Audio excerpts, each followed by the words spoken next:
Chapter 280, The First Step. In a corner of East Borough, a drunken Zeon faced a wall, pulled off his pants, and began watering the moss in comfort. When he was done, someone suddenly patted his shoulder. Zeon couldn't help but shiver a few times. He picked up his pants and half turned to see a short boy in a canvas jacket and cap. The boy raised his head, revealing a mild and delicate face despite looking dirty. "Zhao, why are you dressed like that?" Zeon blurted out in surprise. Zhao put her index finger to her lips to indicate the need for silence. Then, she suppressed her voice and said, "I'll ask and you answer. Keep your voice down." Astonished by her awe-inspiring presence, Zeon could only nod. Which of the guys that Williams knew have died within the past 2 days? Shaw asked in a low voice. Zeon used his alcohol-paralyzed brain to carefully think for a while and said, "Gavin. Gavin was found to have drowned in the Tussock River this morning. He probably fell into the river last night. The poor sod doesn't know how to swim and likes to enjoy the wind by the river when he's drunk." Gio's gaze suddenly became sharp. Without any hesitation, she asked, "Did Gavin accept Williams' request to look for the wanted criminal, Lanovis?" "Of course, we all got this commission from Williams. Anyway, it's not like it's a big deal. All we have to do is show the portrait to everyone we know and keep an eye out for someone who looks like him. Oh, Williams, he said that if there's a clue, he'll treat me to 3 days of booze and meat. The poor fellow actually died in a gas explosion. That's why I refused to have my landlord install a gas pipe. That was months ago. I can only afford a cheap motel now." Jean droned on. "What region is Gavin in charge of? Did he mention anything to you?" Zhao looked sideways, pursed her lips, and stared straight at Zeon. "He usually goes to the dock area near the East Balam dock. He even met me yesterday evening and said that he went to the Workers' Alliance Tavern there to spread the news of his search for Lanovis. And he also showed the portrait of Lanovis to everyone present." Jean hiccuped.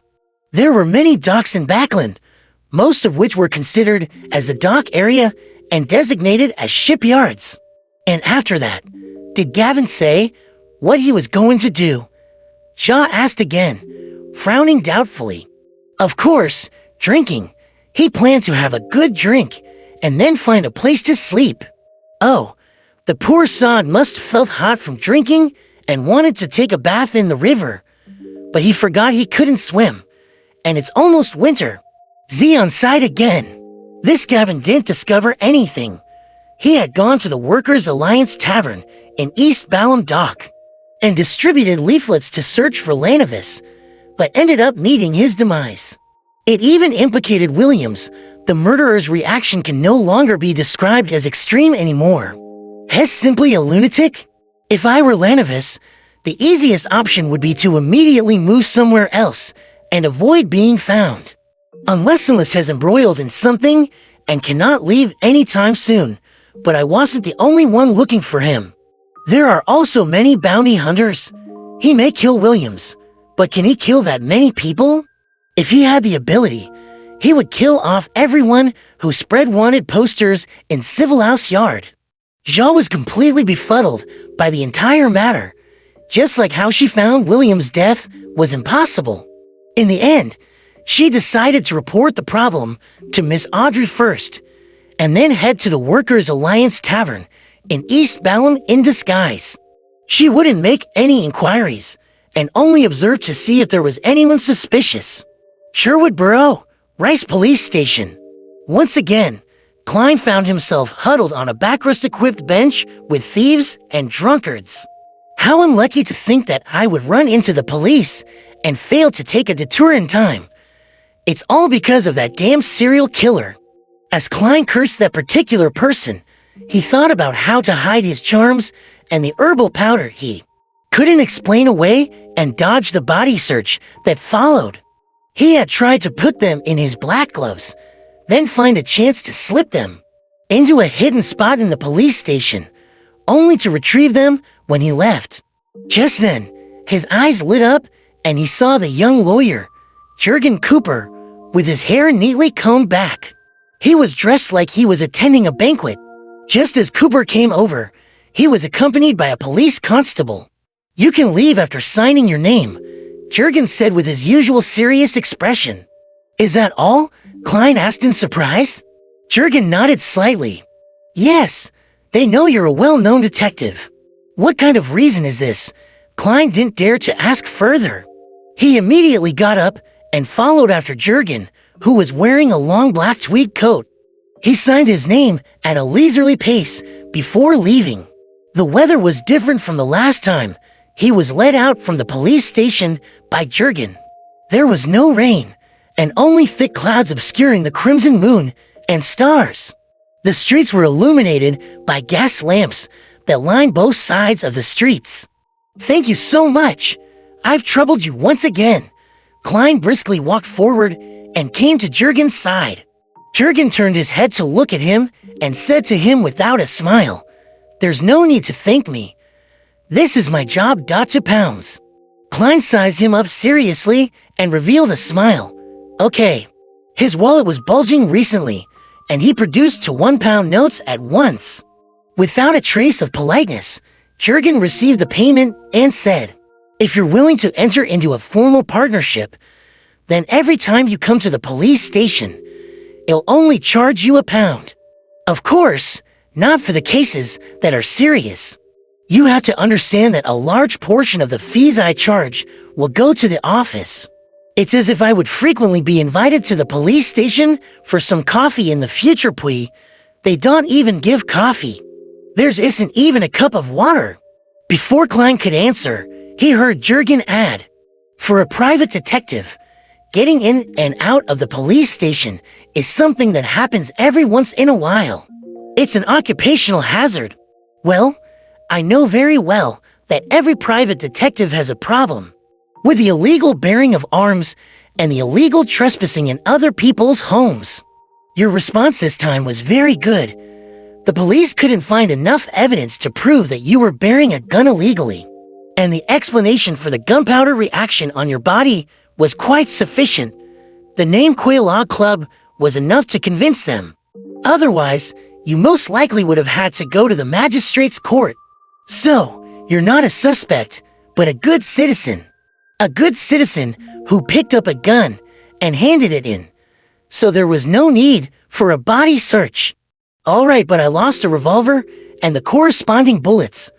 That's several pounds, and there's also the lawyer's fee." Klein squeezed out a smile. "I understand. Lawyer Jurgen, let's establish a formal partnership." The corner of Jurgen's mouth twitched.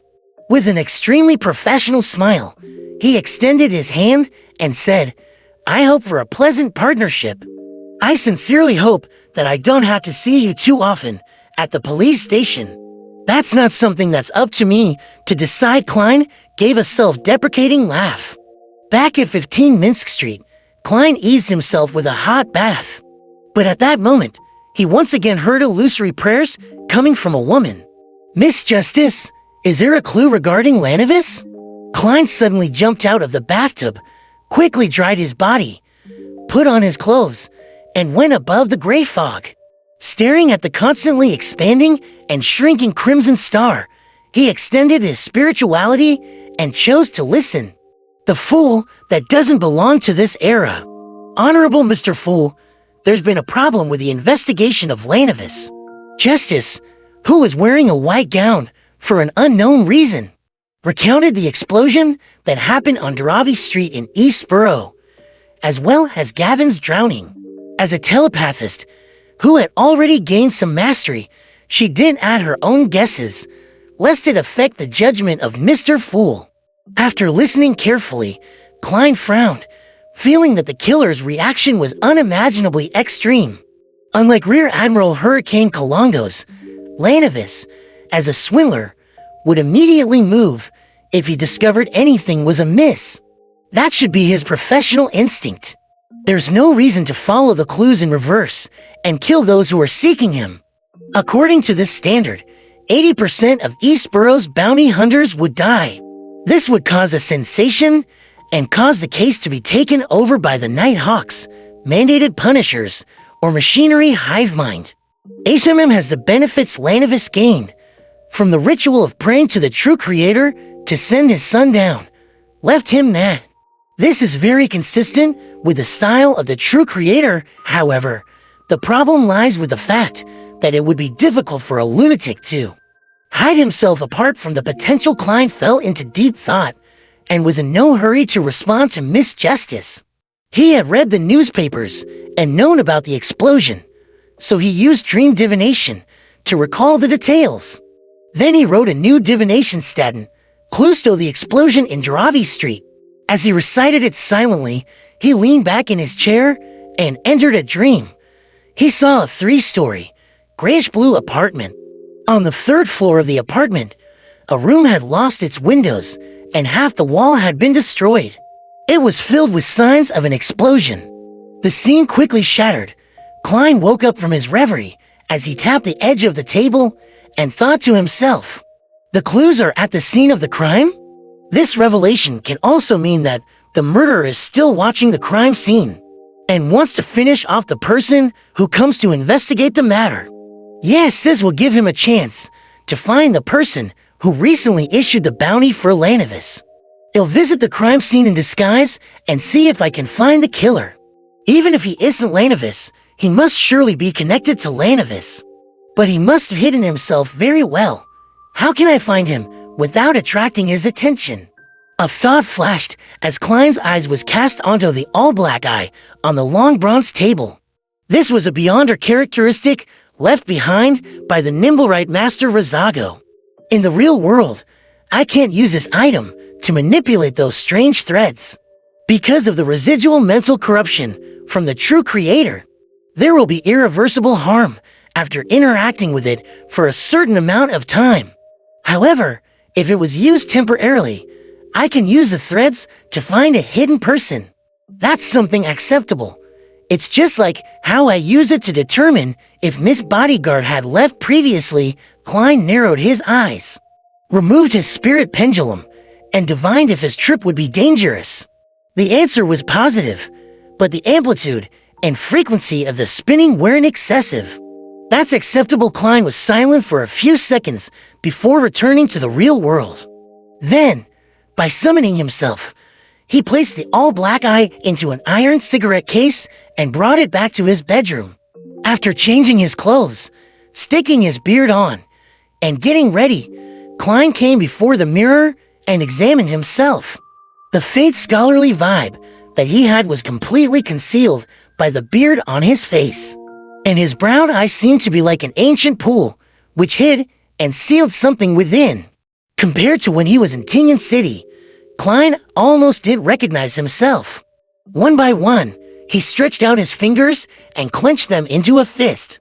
Looking at the mirror, he said in a low and hoarse voice, "Captain, this is the first step to avenging both you and me." Before he finished his sentence, he saw himself grinning in the mirror, a brilliant smile on his face.